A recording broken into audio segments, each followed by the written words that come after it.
ಚೆನ್ನಾಗಿ ನೋಡ್ಕೊತಾ ಇದ್ದೀನಿ. ಇದು ಸಾಧ್ಯ ಆಯಿತು ನನ್ನ ಕ್ಯಾಂಪ್ ಬಂದಿರೋದ್ರಿಂದ ಆಯಿತು.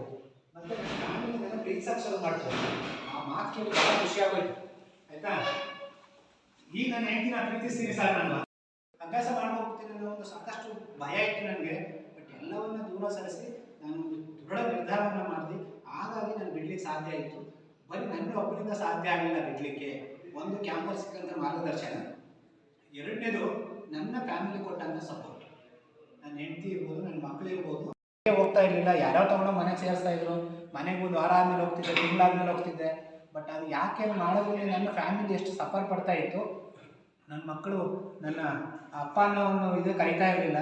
ಬಟ್ ಇವತ್ತು ಇಲ್ಲಿ ಬಂದು ನಾನು ಏನೋ ಒಂದು ಬದಲಾಗಿದ್ದೀನಿ ಅನ್ನಿಸ್ತು. ನಾಳೆ ನನ್ನ ಕುಟುಂಬವನ್ನು, ನನ್ನ ಫ್ಯಾಮಿಲಿಯನ್ನು, ನನ್ನ ಮಕ್ಕಳನ್ನು ಸರಿಯಾದ ರೀತಿಯಲ್ಲಿ ನೋಡ್ಕೊಂಡು ಬೆಳೆಸೋದಕ್ಕೆ ಒಂದು ದಾರಿ ಮಾಡಿಕೊಟ್ರಿ ಅಂತ ಹೇಳೋವಂಥ ಮಾತುಗಳು ಕೇಳಿದಾಗ ತುಂಬ ಖುಷಿ ಆಗುತ್ತೆ. ಆ ಥರ ಪ್ರತಿಯೊಬ್ಬರು ಕೂಡ ಅದೇ ಥರ ಕಳೆದ ಬ್ಯಾಚಲ್ಲಿ ನಾವು 9 ವರ್ಷದ ಹಿಂದೆ ಕುಡಿತ ಬಿಟ್ಟಂಥ ಒಬ್ಬ ವ್ಯಕ್ತಿಯನ್ನು ಕರೆಸಿದ್ವಿ, ಪುಷ್ಪರಾಜ್ ಅಂತ, ಹಿರಳ್ಳಿಯವರು. ಆತ ಹೇಳೋದಂಥ ಮಾತುಗಳನ್ನು ಕೇಳಿದಾಗ ನಿಜವಾಗ್ಲೂ ಇದರಿಂದ ಸಾಕಷ್ಟು ಗೊತ್ತಿಲ್ಲೋ ಈ ಚಟಗಳಿಗೆ ಬಲಿಯಾಗಿರ್ತೀವಿ. ಯಾರು ಬೇಕು ಅಂತ ಮಾಡಲ್ಲ, ಅನಿವಾರ್ಯ ಪರಿಸ್ಥಿತಿ, ಏನೋ ಒಂದು ಇನ್ಸಿಡೆಂಟ್ ಮೇಲೆ ನಾವು ಇದಕ್ಕೆ ಬಂದ್ಬಿಡ್ತೀವಿ. ಬಟ್ ಇದರಿಂದ ಬಂದ ಮೇಲೆ ಮುಕ್ತರಾಗೋದು ಇದೆಲ್ಲ ತುಂಬ ಕಷ್ಟ. ಬಟ್ ಆ ವ್ಯಕ್ತಿ, ಪುಷ್ಪರಾಜ್ ಅನ್ನೋ ವ್ಯಕ್ತಿ, ಅವ್ರು ಹೇಳಿದಂಥ ಮಾತುಗಳು, ಸರ್ ನನಗೆ ಮನೆಯೇ ಸೇರ್ತಾ ಇರಲಿಲ್ಲ, ಎಲ್ಲೇ ಇರ್ತಿದೆ ಗೊತ್ತಿರಲಿಲ್ಲ, ಎಷ್ಟೇ ದುಡಿದ್ರು ಮನೇಲಿರೋ ಪದಾರ್ಥಗಳನ್ನೆಲ್ಲ ಮಾರಿ ನಾನು ಕುಡಿತಿದ್ದೆ. ಬಟ್ ಕಳೆದ 9 ವರ್ಷದಿಂದ ಇದೇ ಥರ ಒಂದು ಕ್ಯಾಂಪ್ಗೆ ನಾನು ಬಂದಿದ್ದೆ. ಕ್ಯಾಂಪಲ್ಲಿ ನನಗೆ ಗೊತ್ತಾಯಿತು ಏನೇನು ಮಾಡ್ಬೋದು ಬರಬೇಕು. ಅದ್ರ ಜೊತೆಗೆ ಕೊಡ್ತಕ್ಕಂಥ ಮದ್ಯದ ಪ್ಯಾಕೆಟ್ ಏನಿವೆ ಅವುಗಳನ್ನ ಈಸ್ಕೊಳಕ್ಕೆ ಹೋಗ್ಬಾರ್ದು.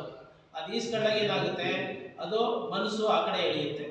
ನಿಮ್ಮ ಮನಸ್ಸು ಏನಿದೆ, ಇದು ಕೂಲಿನೂ ಕೊಟ್ಟು ಇದನ್ನು ಕೊಡ್ತಾನೆ. ಅವ್ನು ಯಾಕೆ ಬೋನಸ್ ಕೊಡ್ತಾ ಇದ್ದಾನೆ? ಆ ಕೊಡ್ತಕ್ಕಂಥ ಮದ್ಯದ ಪ್ಯಾಕೆಟ್ ಬೋನಸ್ ನಿಮಗೆ. ಅದು ಯಾಕೆ ಅಂದರೆ ಅವನತ್ತಕ್ಕೆ ಕೆಲ್ಸಕ್ಕೆ ಹೋಗ್ಲಿ ನೀವು ಅಂತ.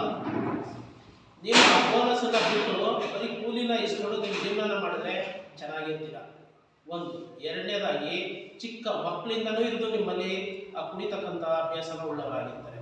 ನೀವುಗಳು ಬುದ್ಧಿವಂತರಾಗಿ ಆ ಕುಡಿಯೋ ವ್ಯಸನೆನ ಬಿಡಿಸಿದ್ರೆ, ನೀವು ಮಕ್ಕಳುಗಳಿಗೆ ಬುದ್ಧಿ ಹೇಳಿದ್ರೆ ಅವು ಕುಡಿಯೋಕ್ಕೆ ಹೋಗಲ್ಲ. ನಿಮಗೆ ಒಳ್ಳೆಯ ಜೀವನ ಸಿಗುತ್ತೆ. ಸರ್ಕಾರದಿಂದ ನಿಮ್ಮ ನಿರ್ವಹಣೆಗೆ ಏನು ಬೇಕು ದಿನಕ್ಕೆ ಅಷ್ಟು ಸೌಕರ್ಯನ ಸರ್ಕಾರವೇ ಮುಂದೆ ನಿಂತು ನಡೆಸುತ್ತೆ. ನೀವು ಒಳ್ಳೆ ಕಡೆ ನಿಮ್ಮ ಜೀವನನ ತಗೊಂಡೋದ್ರೆ, ವಿದ್ಯಾಭ್ಯಾಸದ ಕಡೆ, ಕೈಗಾರಿಕೆ ಕಡೆ, ಕೆಲಸ ಕಾರ್ಯಕ್ರಮಗಳ ಕಡೆ, ಉದ್ಯೋಗ ಮಾಡೋದ್ರ ಸಂಬಂಧ ಈ ವಿಚಾರಗಳಲ್ಲಿ ನಿಮ್ಮನ್ನು ತೊಡಗಿಸ್ಕೊಂಡ್ರೆ ಸರ್ಕಾರ ಕೊಡ್ತಕ್ಕಂಥದ್ದು ದಿನನಿತ್ಯದ ಜೀವನಕ್ಕಾಗುತ್ತೆ. ನೀವು